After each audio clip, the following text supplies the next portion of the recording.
नमस्कार जी भैया, राधे राधे। गुरुजी, मुस्लिम समाज से बिलोंग करता हूँ जी जी।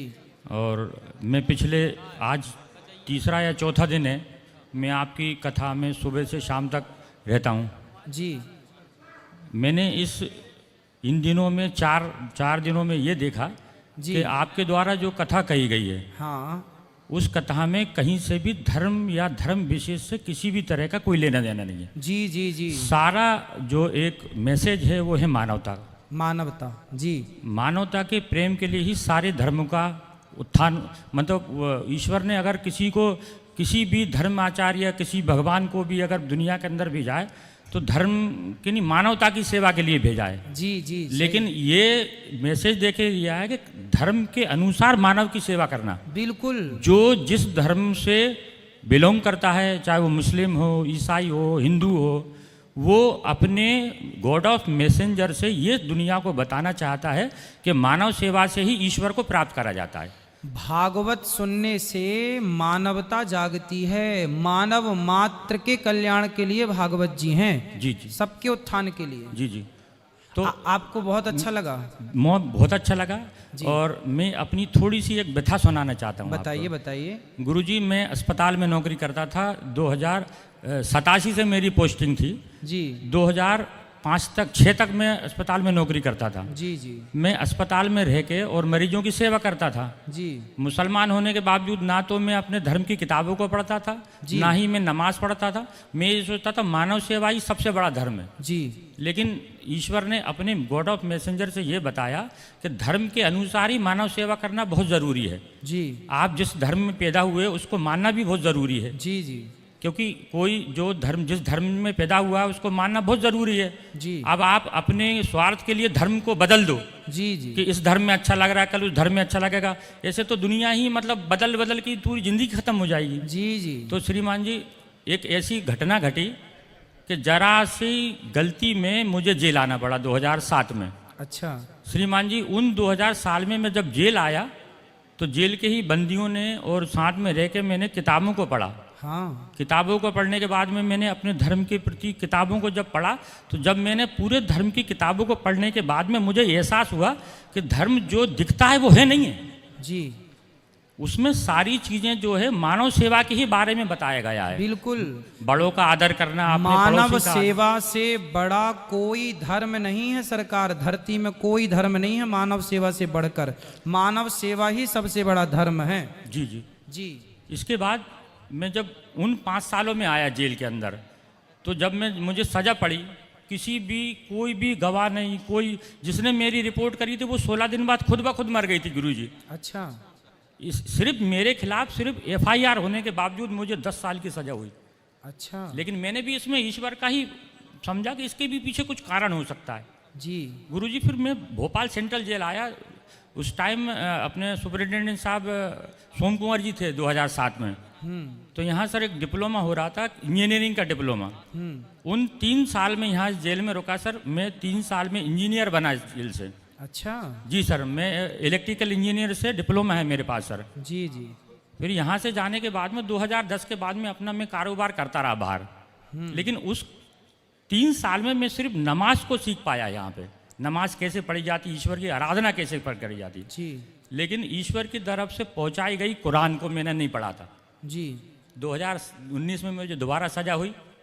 फिर मैं अंदर आया, फिर मेरी लगन लगी। आज मैं मेरे धर्म के प्रति जितनी मेरी आस्था होती है, मेरे अंदर जो ऊपर वाले ने जो मुझे जिम्मेदारियां दी थी, जी, वो मैंने इस जेल के अंदर कुरान को भी पढ़ना सीखा। जी। और आज निरंतर में 3 से 4 हमारे पारे बोलते हैं, जिसको अपन किताब नंबर वाइज बोलते हैं, 30 नंबर होते हैं, उसमें से 2 या 3 हर रोज़ पढ़ने की कोशिश करता हूँ। और उस ऊपर वाले से माफ़ी मांगता हूँ कि तूने मुझे इस दुनिया में भेजा और मैं कृतज्ञ हो गया उसके लिए। जी। एक तो ये है गुरुजी। दूसरी, जब मैंने किताबों के अंदर पढ़ा तो 2 हिंदू धर्म से मिलते हुए 2 वाक्य जो है मेरी किताब के अंदर मिले। अच्छा। एक तो ये है कि शिव अर्ध नागेश्वर जिसको बोलते हैं, अर्ध नागेश्वर क्यों कहते हैं? अर्ध नारेश्वर। अर्ध नारेश्वर। जी। आप अपने हिसाब से कैसे आइडेंटिफाई करेंगे उसको? आप बताइए, आपने क्या पढ़ा? मैंने ये पढ़ा कि जब ईश्वर ने आदम सलाम को इस दुनिया के अंदर भेजा, अकेला भेजा, सिंगल, हाँ मिट्टी से बना के जब दुनिया के अंदर 40 साल तक वो जमीन के अंदर पड़े रहे, जी क्योंकि दुनिया उनको दिखाने के लिए पैदा करा था। जी जी इसके बाद क्या हुआ, तो ईश्वर से उन्होंने कहा कि मुझे इस दुनिया में अकेला क्यों भेजा, जी तो उनके दुनिया को बनाने के लिए उनकी बाईं पसली, जी इस बाईं पसली को निकाल के उन बीबी हव्वा को उन्होंने पैदा करा, जी बाईं पसली से। जी वहाँ मुझे आइडेंटिटी लगा कि जो अर्धनारीश्वर हैं वो लेफ्ट साइड में खड़ी रहती हैं, जी तो मुझे ऐसा लगा ये कहीं उससे कहीं आइडेंटिटी तो नहीं है, इससे कहीं बिल्कुल, जुड़ाव तो बिल्कुल, नहीं बिल्कुल, है, बिल्कुल, क्योंकि जी। हो सकता है किसी ने कुछ लिख दिया हो, क्योंकि जो किताबें हैं वो आदिकाल बहुत साल पुरानी हैं, जिसको जैसे हमारा कुरान है, कुरान आदम हव्वा को जानते हैं आप? नहीं, सिर्फ पढ़ा है, मैं सिर्फ पढ़ने की बात कर हाँ, रहा तो हूँ। आदम हव्वा के बारे में पढ़ा है? जी जी जी जो आदम हव्वा के बारे में आप मुसलमान भाई पढ़ते हैं ना, जी जी जी वो आदम हव्वा को ही हमारे हिंदू में मनु और शत्रुपा कहते हैं। वही मनु जी जी शत्रुपा है, जी वही मनु शत्रुपा है, वही मुस्लिम में जी, जी। आदम हव्वा है। जी, नाम बदल गया ना साहब, जी जी जी नाम बदल गया चूंकि भाषा बदल गई। जी जी हम संस्कृत और हिंदी भाषी हैं, जी, जी। और आपकी भाषा उर्दू है, अरबी है सर। अरबी। अरबी। तो आपने उसे आदम हव्वा कहा। जी, जी। हम देखो बात वही है, जी, आप केला कहो या बनाना कहो, जी जी वस्तु एक है जी, जी। पर नाम दो है, चूंकि भाषा दो हो गई। जी, जी। उसी तरह जो आदम हव्वा आप कहते हैं, जी, जी। वो एक्चुअली ब्रह्मा की संतान मनु और शत्रुपा हैं। जी जी जी हमारे यहाँ उनका उल्लेख है। जी जी ये मेरा सवाल का आपने आइडेंटिटी कर दी। एक दूसरा सवाल और है, जी एक और नबी हमारे यहाँ आए थे, नूह अस्सलातु वस्सलाम। जी आपके जैसे अभी अपने देश के प्रधानमंत्री श्री मोदी जी जो हैं, जी। वो वहाँ नाम कहाँ नीचे गए थे अभी, उसको कौन सी वो है, हाँ, द्वारिका द्वारिकाधीश जो है वो हाँ। पानी के अंदर है। पानी के अंदर उस है। संबंध में भी एक किस्सा हमारी किताब के अंदर है। बताइए। एक नबी थे नूह अस्सलातु वस्सलाम, जब उन्होंने अपनी कौम से कहा कि ईश्वर एक है, इसकी आराधना करो, जी। इसके अलावा दुनिया के अंदर कोई देने वाला नहीं, सिर्फ ईश्वर है जो सबको दे सकता है, जी। मुझे भी दे सकता। तो इस बात को कहने के लिए उन्होंने सारी अपनी कौम से बोला, जी तो उनकी बीवी बच्चे किसी ने उस चीज को नहीं माना, जी लेकिन उनको मानने उनकी बात को मानने वाले 85 लोग रहे। जी तो फिर उन्होंने ईश्वर से ये कहा कि अल्लाह, ये सारी कौम तो सुनती नहीं है।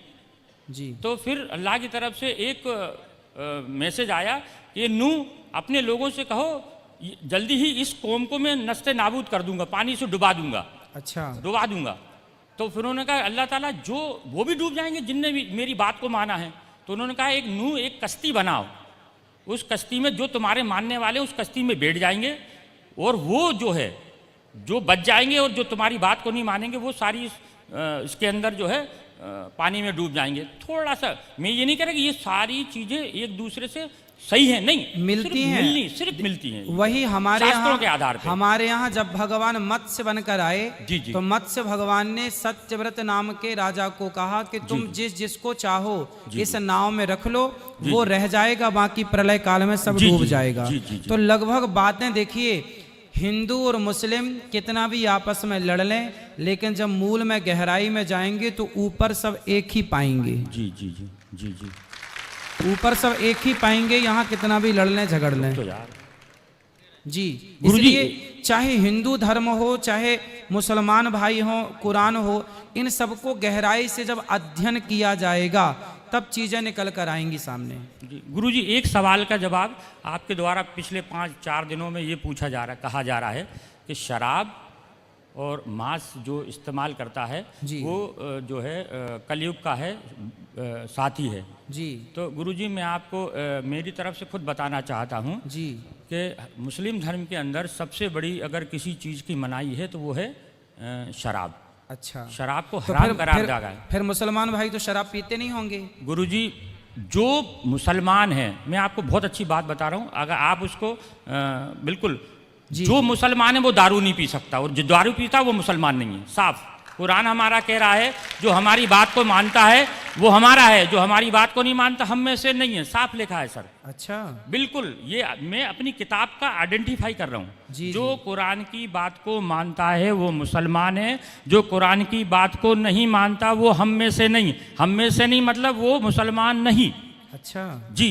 दूसरी मांस की जो है, मांस की जो प्रकृति है, प्रकृति तो ईश्वर ने जगह जगह अपने हिसाब से एक जो भोजन श्रृंखला बनाई है, जी। वो भोजन श्रृंखला के अनुसार जो मुस्लिम जो धर्म है वो अरब से आया है। जी अरब आज से जब इस्लाम धर्म आया तो उस वक्त वहाँ सिर्फ रेगिस्तान था, इसके अलावा कुछ नहीं है, जी जी कुछ भी नहीं था। सिर्फ एक तरह का फल पैदा हुआ करता था, वो था खजूर, जो खजूर। आज भी पैदा होता है। जी। इसके अलावा किसी तरह का अन्न नहीं या था। किसी तरह की कोई सब्जी या किसी तरह का कोई भी कुछ भी नहीं होता। जी तो एक वक्त ऐसा आया कि वहाँ खजूर की पैदाइश नहीं हुई। जी ये किताब के अंदर है, जी खजूर की पैदाइश नहीं हुई। जी। अब आदमी जिंदा रहने के लिए क्या करे? जी तो वहाँ रेगिस्तानी बकरा नहीं होता सर, वहाँ पे बकरे को नहीं पाला जाता अरब के अंदर। मैं सारे हिंदुओं को भी ये बताना चाहता हूँ, अरब के अंदर भेड़ पाली जाती है। भेड़ भेड़ क्योंकि जो गर्मी को सहन कर सके, और दूसरा है ऊँट।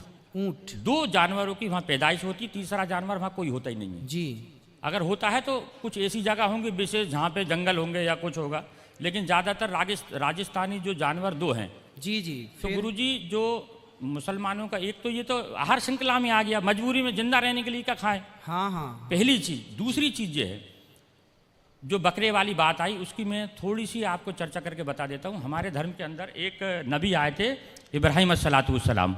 जी और इब्राहिम अस्सलातुवस्सलाम काबा जो हमारा बना है सर, उन्हीं के टाइम का है काबा। काबा काबा के अंदर 365 मूर्तियों की पूजा हुआ करती थी इब्राहिम अस्सलातुवस्सलाम के वक्त के अंदर। मूर्तियों की पूजा? मूर्ति की पूजा होती कौन थी। सी मूर्तियों की? वो बहुत सारी मूर्ति, हर अपने देवता को मानते थे उसमें। अच्छा हाँ, तो एक वक्त का किस्सा था कि जब सारे लोग ईद की नमाज पढ़ने जाया करते थे। ये हदीस की बात बता रहा हूँ, अगर कोई है तो ये बिल्कुल मैं कोई अपने मन से नहीं बता रहा हूँ।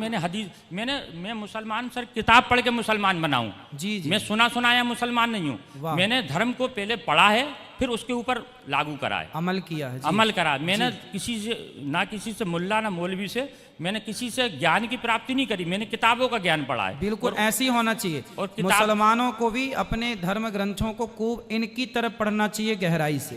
मतलब मैंने जो पढ़ा फिर उस पर अमल करा, उन चीज़ों पे अमल करने की कोशिश करी। जी जी जी तो फिर क्या हुआ, इब्राहिम अस्सलातुवस्सलाम ने कि उनकी औलाद में थी इस्माइल अस्सलातुवस्सलाम। जी तो जब एक ईश्वर ने एक मैसेज दिया, 60 साल की उम्र के अंदर उनको कोई औलाद पैदा नहीं हुई। जी जी औलाद पैदा नहीं हुई, तो जब उनकी पत्नी ने कहा कि उस वक्त जो नबी के बेटे ही नबी बना करते थे, जी जी तो उन्होंने कहा 60 साल की उम्र हो गई अपनी, आज जो है तुम मर जाओगे तो तुम्हारे बाद की चीज़ों को कौन आगे बढ़ाएगा, तुम्हारी कौम को कौन चलाएगा। जी जी तब अल्लाह ताला ने उनको एक औलाद अता फरमाई। अच्छा उस वक्त शैतान ने उनसे ये कहा कि अल्लाह ताला ये तुम्हारा नबी है, अगर तुम इसको औलाद दे दोगे उसके प्यार में तुम्हें मानना भूल जाएगा ये। अच्छा शैतान ने ये, कुरान के अंदर शैतान को बार बार बताया गया है कि शैतान, ये शैतान कौन है? शैतान एक वो है जो सबसे ज्यादा ईश्वर की पूजा करता है। वो ईश्वर को मानता है लेकिन ईश्वर को किसी को मानने नहीं देता। वो अच्छा, वो खुद मानता है खुद पर मानता किसी है, को दूसरों को मानने नहीं मानने देता वो। अच्छा उसी का नाम शैतान है। जी वो जी, बहुत लंबा किस्सा है, वो आप अगर कभी जी मौका मिले जी तो जी जी जी फिर आप, गुरुजी मेरा आपसे निवेदन है, आप जिस दिन कुरान के हिंदी वर्जन को पढ़ लेंगे हाँ तो मुसलमानों के बारे में मान्यता ही आपकी बदल जाएगी। जी जो जी। मुसलमान दिखता है वो मुसलमान नहीं है सर। अच्छा जो मुसलमान है ही नहीं, जो दिखता है। फिर? मुसलमान तो वो है जो अपने पड़ोसी को भूखा नहीं देख सकता। वाह, ईश्वर अल्लाह ताला ने कुरान के अंदर पढ़ा, कुरान के अंदर बताया है कि पड़ोसी नाराज में नाराज, डायरेक्ट उसने कह दिया सर। कुरान की एक आयत में है कि तेरा पड़ोसी नाराज में नाराज। जी अगर इस बीच अगर तेरा पड़ोसी नाराज है तो तू, तेरे द्वारा किया गया है पूजा पाठ वो मैं कबूल नहीं करूंगा, तेरे सर से ऊपर नहीं उठाऊंगा। मतलब मानव जाति की सेवा सबसे बड़ी सेवा सबसे बताई बड़ी कुरान में। ये आइडेंटिटी है। ये जी जी कुरान जो फिर है, फिर क्या, फिर ये बकरों की बलि की प्रथा। हाँ, इब्राहिम अस्सलाम ने जी जब उनने ईश्वर ने, शैतान ने उनको भड़काया, जी तो ईश्वर ने कहा कि मेरा सच्चा बंदा होगा तो मुझे नहीं छोड़ेगा। जी शैतान से कहा मुझे नहीं छोड़ेगा ये, जी जी आप उसके लिए बेफिक्र रहो, मेरा सच्चा बंदा है, मेरी इबादत करेगा। जी फिर उनको औलाद पैदा होती है। हाँ इंसानी कल्ब के अनुसार स्वार्थी होता है इंसान। जी जैसी औलाद पैदा हुई तो वो ईश्वर की आराधना में थोड़ा लापरवाही करने लगा, बिल्कुल तो शैतान भूल ने- जाता है। भूल जाता है, क्योंकि 60 साल की उम्र में जिसको बच्चा पैदा हो उसकी कितनी खुशी होगी। बिल्कुल तो बिल्कुल उसमें उन्होंने उसमें लापरवाही कर दी। शैतान ने जाके ईश्वर से कहा हाँ कि ये ईश्वर, देखा मैंने तुझसे कहा था इसको मत दे, हाँ लेकिन ईश्वर के नहीं नहीं, मेरा सच्चा बंदा है, वो आज है, आज कल आ जाएगा वापस, जी दुनिया नहीं आएगा, तो उनके देख आएगा वापस। तो ईश्वर ने आप इब्राहिम अस्सलाम को ख्वाब में जो है एक बशारत दी कि ए इब्राहिम कुर्बानी, कहा कुर्बानी, हाँ शब्द कहे। तो इब्राहिम अस्सलाम ने उस वक्त के हिसाब से 100 ऊँटों को जुबा कर दिया, कुर्बान कर दिया, 100 ऊँटों को, 100 ऊँटों को कुर्बान कर दिया, क्योंकि अल्लाह की तरफ से ये बात थी। कुर्बानी, कुर्बानी का मतलब होता है अपने लिए किसी चीज का त्याग कर देना। कुर्बानी का मतलब ये नहीं जानवर को काट देना, अच्छा, तो अपने लिए त्याग कर देना किसी चीज का, उसका नाम कुर्बानी है। अपनी बुराइयों का त्याग कर देना। हाँ, ठीक तो है। फिर इसके बाद ऐसे करके 3 दिन तक उनको ख्वाब आए। फिर उन्होंने चौथे दिन अल्लाह ताला से कहा, अल्लाह ऐसा क्या मामला है कि इतनी कुर्बानी देने के बाद तू मुझसे नाराज है, मेरी कुर्बानी को कबूल नहीं कर रहा। तो अल्लाह ताला ने कही कि इधर से दूसरे चौथे दिन उनको बशारत हुई कि दुनिया के अंदर सबसे ज्यादा जिससे तू मोहब्बत करता है उसकी कुर्बानी। अच्छा, तो अब उन्होंने फिर अपनी पत्नी से कहा कि अल्लाह की तरफ से ऐसा आया है कि कुर्बानी मांग रहे हैं। फिर अल्लाह ताला ने, उसकी बीवी ने समझाया, आपकी बीवी ने समझाया कि आप सबसे ज़्यादा किससे मोहब्बत करते हैं। तो कहने लगे कि मैं अपने बच्चे से मोहब्बत करता हूँ। तो उन्होंने कहा कि आप इसी की कुर्बानी मांग रहे हैं। अच्छा, ईश्वर उनसे कुर्बानी मांग रहे हैं। जी जी। तो फिर आगे ये होता है कि ये बात दोनों मियाँ बीवी करते हैं। तो इस्माइल अलैहिस्सलाम जो रहते हैं वो सुनते रहते हैं। 5 साल की उम्र होती है उनकी जी। 5 साल का बच्चा थोड़ा समझदार हो जाता है। ठीक है। और आप तो नबी थे इस्माइल अलैहिस्सलाम। जी जी। तो ये बीबी से कहते हैं कि इसको नहला धुला के कंप्लीट करना, और इस एक रस्सी, कपड़ा और छुरी मेरे झोले में रख देना, और इनको नहला धुला के मैं घर में कुर्बानी करूंगा तो ये रोएगा, गड़गड़ाएगा, तुम्हारे भी आंसू बहेंगे, इसको मैं जंगल में ले जाकर कुर्बान करूंगा इसको मैं। जी जी। तब इब्राहिम सलाम इस्माइल सलाम को सुबह देखते हैं, तो उठ के देखते हैं तो इस्माइल सलाम पहले से तैयार है जी। उनको हो सकता है आज जल्दी नींद खुल गई होगी, इसलिए जो है खुल गई इनकी जी। जब ये आगे, जब उनको जंगल में लेके जाते हैं, जब जंगल में लेके जाते हैं, जब उनके हाथ पैर बांधने लगते हैं, तो इब्राहिम इस्माइल सलाम ये कहते हैं कि अल्लाह ताला, अब्बा जान आप अपनी आंखों पे पट्टी बांध लो जी। क्योंकि ईश्वर ने यानी अल्लाह ने एक उनके ऊपर शर्त रखी थी कि इब्राहिम अगर तू अपनी औलाद की कुर्बानी देगा तो तेरी आंखों से आंसू का अगर कतरा भी गिर गया तो मैं तेरी कुर्बानी को कबूल नहीं करूंगा। अब बताइए सर। जी जी। एक तो शर्त लगा दी बेटी की कुर्बानी की और आंसू की।